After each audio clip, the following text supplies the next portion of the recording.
মাগুৰী মতাপুঙে মাতিছে। আকাশী ৰথেৰে যেন সূৰ্য নামি আহে জলৰাশিলৈ। অচিনাকি ৰাগ এটা টানি চঞ্চল হৈ উঠে মাগুৰী মতাপুং। ফুলে কথা কয়, গীত জুৰি জুৰি চৰায়ে পাতে তাতে মেলা। মাগুৰী মতাপুঙত প্ৰাণ আছে, মাগুৰী বিলৰ সম্ভাৱনা আছে। মাগুৰী মতাপুং বৰ্তমান আৰু সম্ভাৱনাৰ অন্য এক নাম এই মাগুৰী মতাপুং। লাজ লাজকৈ ৰাতিৰ উৰণিখন আঁতৰাই সূৰ্যৰ পোহৰলৈ বাট চাই থকা মাগুৰী বিলখনক চঞ্চল কৰি তোলে পুৱাৰ সূৰ্যই। কুঁৱলীৰ আচ্ছাদন ফালি নামি অহা সূৰ্যই মাগুৰী মতাপুঙৰ জলৰাশিত নামি কেলি কৰাৰ সময়ত ভেট পদুমৰ গুলপীয়া পাহিবোৰ যেন লাজত বেছিকৈ গুলপীয়া হৈ পৰে। কোনোবাটো চিনাকি পক্ষী, তাৰ মাজতো উদাস হৈ বহি থাকে ওখ খুঁটিবোৰত, যেন কোনো অপেক্ষাৰত প্ৰেমিকা বা প্ৰেমিক। সকলো পক্ষী পিছে উদাস নহয়, জাক পাতি পাতি অজস্ৰ পক্ষীৰ সঘন আহজা ইয়াত। এয়াই মাগুৰী মতাপুং বিল। তিনিচুকীয়া জিলাৰ ডিব্ৰু-চৈখোৱাৰ গাতে লাগি আছে এই মাগুৰী মতাপুং। প্ৰকৃতিপ্ৰেমীৰ বাবে মাগুৰী অন্য এক স্বৰ্গৰ ৰূপ। চাৰিওফালে সেউজীয়া ঘাঁহনি, বিস্তৃত জলৰাশিৰ মাজে মাজে অলেখ চিনাকি অচিনাকি চৰাইৰ কলৰৱ। মাজে মাজে যেন কোনোবা মালিয়ে খুব হেঁপাহেৰে গঢ় দিয়া ভেট পদুমৰ বাগিচা। সঁচাকৈ অপূৰ্ব। মাগুৰী মতাপুঙলৈ অহা কোনো লোক নোলাব যি এই অপূৰ্ব সৌন্দৰ্যৰ প্ৰেমত পৰা নাই। মাগুৰীৰ প্ৰেমত পৰিয়ে 110 বিধতকৈ অধিক পক্ষীৰ বসতি মাগুৰী মতাপুঙত। বিদেশী চৰাইৰ মাজত চিনাকি কাম চৰাইকেইটাৰ সেন্দুৰীয়াৰ ৰঙা ঠোঁটৰ মিঠা হাঁহি।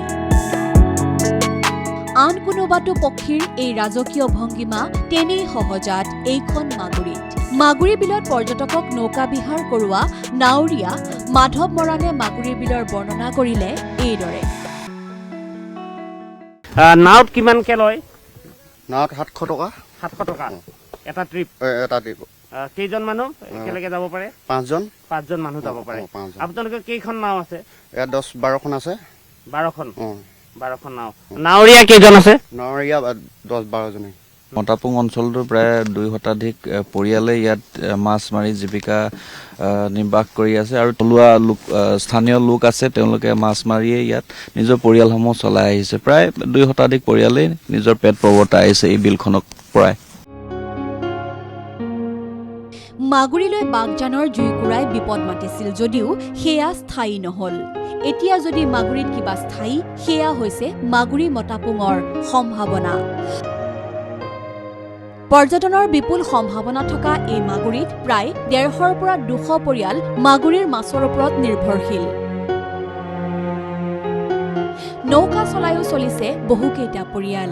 একেদৰে এতিয়া ৰিজৰ্ট খুলিও জীৱন জীৱিকা চলিছে একাংশৰ। যি কথা ক'লে দ্য মাগুৰী ৰিজৰ্টৰ স্বত্বাধিকাৰী শুভ্ৰজিৎ চেতিয়াই। আজি কিছু বছৰৰ পৰা পৰ্যটনস্থলীলৈ ৰূপান্তৰিত হৈছে। ইয়াৰ যিবিলাক পৰিভ্ৰমী চৰাই, দেশী বিদেশী চৰাই, এইবিলাকক চাবৰ কাৰণে 2-3 বছৰৰ পৰা ইয়াত যথেষ্ট সংখ্যক পৰ্যটকে ভিৰ কৰিবলৈ লৈছে। আৰু পৰ্যটকসকলৰ যেনেকৈ ভিৰ লাগিছে ইয়াত, ৰিজৰ্টৰ দৰে মানে স্থান এটা ৰাখিছো, য'ত পৰ্যটকসকল ইয়াত আহি থকা খোৱা সকলোবিলাক ব্যৱস্থা পাব। মাগুৰী মতাপুং হলৌ বান্দৰৰ বাবেও বিখ্যাত। অঞ্চলটোৰ কাষতে বহুকেইঘৰ লোকে একমাত্ৰ হলৌ বান্দৰৰ বাবেই ৰোপণ কৰিছে গছ-গছনি। মাগুৰী মতাপুং এতিয়া অঞ্চলবাসীৰ আশা ভৰসাৰ থল। অঞ্চলবাসীৰ বাবে সাহস এতিয়া মাগুৰী মতাপুং বিল। পংকজ বৰাৰ সৈতে ৰাজু বৰুৱা, ND24।